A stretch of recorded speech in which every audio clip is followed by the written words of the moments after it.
이번 주 주제는요. 그 한지훈 선배님이 취재를 하셨던 리포트로 한번 기자회견 해보겠습니다. 제2경춘국도 최종 노선이 확정이 됐다고 합니다. 국가균형발전 프로젝트로 예비타당성 조사 면제 대상에 선정된 제2경춘국도. 올해 초 기본 설계 용역을 착수해 사업 속도가 기대됐지만 춘천시와 경기도 가평군의 이해관계가 달라 노선 확정이 늦어졌습니다. 논란 끝에 4일 원주지방국토관리청에서 열린 제2경춘국도 협의회를 통해 최종안이 확정됐습니다. 먼저 이 사업이 뭔지 간략하게 설명 부탁드립니다. 기존의 경춘국도하고 그다음에 서울 양양 고속도로 중에 춘천까지 이어지는 부분이 워낙 교통 지정체가 심해서 또 하나의 도로가 필요하다. 여기서부터 이제 출발을 한 건데 문재인 정부가 이제 2019년에 국가 균형 발전 프로젝트로 해서 각 시도별로 광역 시도별로 2가지 사업들을 추천을 받았습니다. 네. 지역에서 가장 필요한 사업을 국가균형 차원에서 예비 타당성 조사 없이 바로 추진하는 걸로 선정을 하겠다. 그래서 2가지씩 추천을 했는데 그 당시에 우리 강원도는 제2경춘국도 건설하고 영월 제천 고속도로 이 2가지를 올렸었는데요.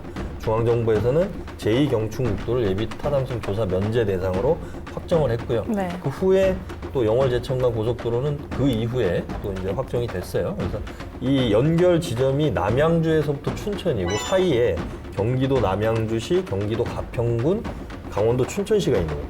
이해관계가 다 달라요. 남양주나 춘천은 빨리 가는 걸 원했어요. 최단거리. 그런데 가평군은 가평 쪽으로 우회해서 지나가야 된다. 이 뭐 갈등 노선 선정을 놓고 여러 가지 갈등이 있었는데 국토교통부에서 그간에 합의를 해서 최종적으로 국토부에서 이제 노선 중재안을 절충안을 확정을 한 거다. 이렇게 좀 볼 수 있을 것 같습니다.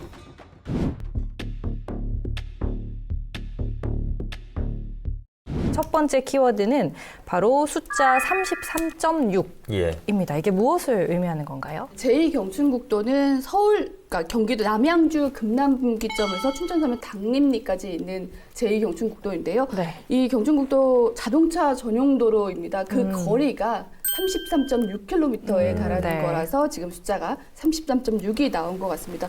사실 이거는 숫자가 좀 많이 들어가요. 33.6km도 의미가 있지만 서울과 춘천을 최단거리로 연결한다는 의미가 또 있어서 뭐 30분 내에 주파다 해서 뭐 26분 내에 도착을 한다라는 그런 26이라는 숫자도 좀 있고 네. 기존에 있던 이제 도로들의 교통 혼잡이 좀 완화가 되게 되잖아요. 그렇게 되면 근처에 있던 서울 춘천 고속도로의 시간대도 기존에 39분 정도가 걸렸는데 35분대로 좀 줄어들 거라는 해서 35라는 숫자도 또 의미가 있고요. 그리고 38도 있습니다. 네? 이거는 기존 저희가 국도 46호선이죠. 예. 경춘국도 원래 있던 경춘국도도 예. 50분대 정도의 이동 거리가 있었는데 그 생기면 교통량이 분산되면서 38분 정도로 시간이 단축된다고 하더라고요. 그렇죠.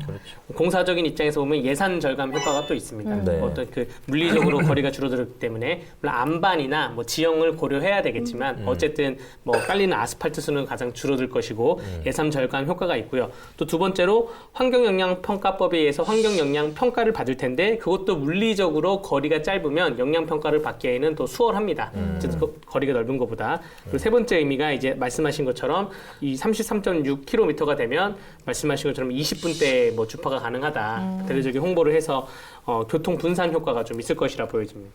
기존에도 우리가 매번 주말 되면 강원도에서 서울로 올라가는 차들 때문에 서울 양양 고속도로 엄청나게 막혔잖아요.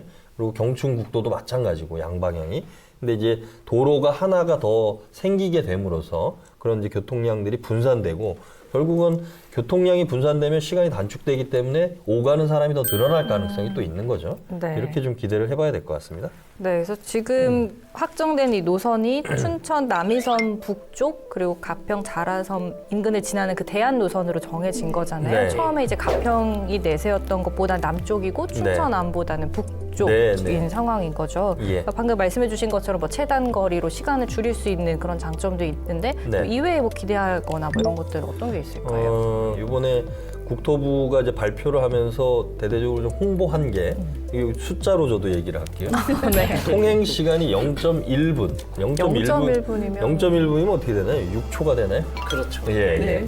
아무튼 0.1분이 단축된답니다. 그리고 네. 통행 거리도 0.1km가 단축된다. 그러니까 100m 정도 줄어드는 네. 거죠. 결국은 춘천이 가지고 있는 여러 가지 자원들 이런 것들이 결국은 서울을 우리나라는 이제 대부분이 서울을 중심으로 이루어져 있기 때문에 서울까지 얼마나 걸리느냐에 따라서 여러 가지 뭐 땅값부터 해서 집값 또는 뭐 하다못해 뭐 학교 군 뭐 이런 것도 다 영향을 받잖아요. 그러니까 아마도 춘천에 서울에서 접근성이 개선이 된다는 것은 춘천이 또 그만큼의 경쟁력이 올라가는 또 기회가 되지 않을까.